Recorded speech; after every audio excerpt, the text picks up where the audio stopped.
Pulis ka ba? Ang sabi sa John 8 verse 10 to 11, tumayo si Jesus at tinanong ang babae, "Nasaan sila? Wala na bang humahatol sa iyo?" "Wala po, Ginoo," sagot ng babae. Sinabi ni Jesus, "Hindi rin kita hahatulan.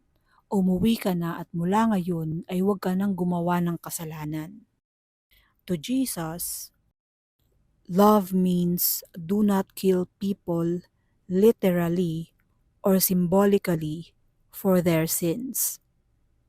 Yung mga babaeng nahuhuli ngayon sa mga prostitution dens, hindi man sila literally pinapatay, pero yung ipahiya sila ay isang klase na rin ng pagpatay sa kanila.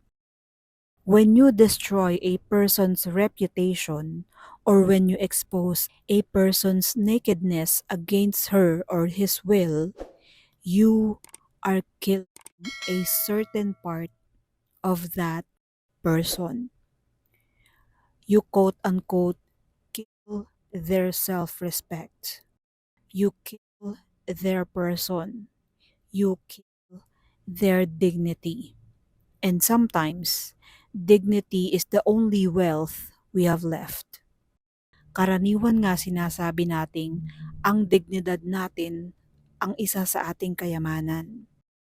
To Jesus, love means do not be harsh or cruel even to sinners, especially to sinners you don't understand. Kung hindi mo naiintindihan, wala kang karapatang humusga. Yun ngang naiintindihan mo ay wala ka pa ring karapatang humusga. Hindi mo naman alam kung bakit siya nahulog sa tinatawag mong kasalanan. Kung bakit siya nahulog sa ganoong buhay. Kung minsan, ang dahilan kung bakit siya nasuong doon ay dahil sa una siyang naging biktima. Tapos ngayon, bibiktimahin mo ulit dahil sa iyong panghuhusga.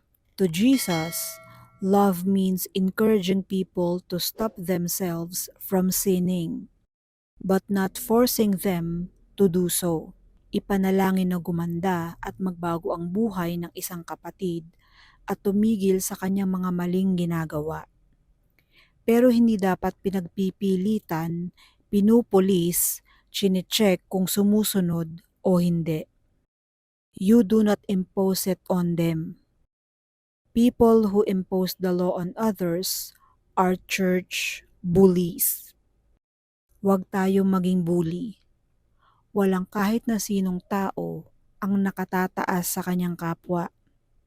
Do not think highly of yourself. Sa mata ng Panginoon, pare-pareho lang tayong makasalanan. Kahit na 100 years ka ng Kristiyano, nobody is perfect.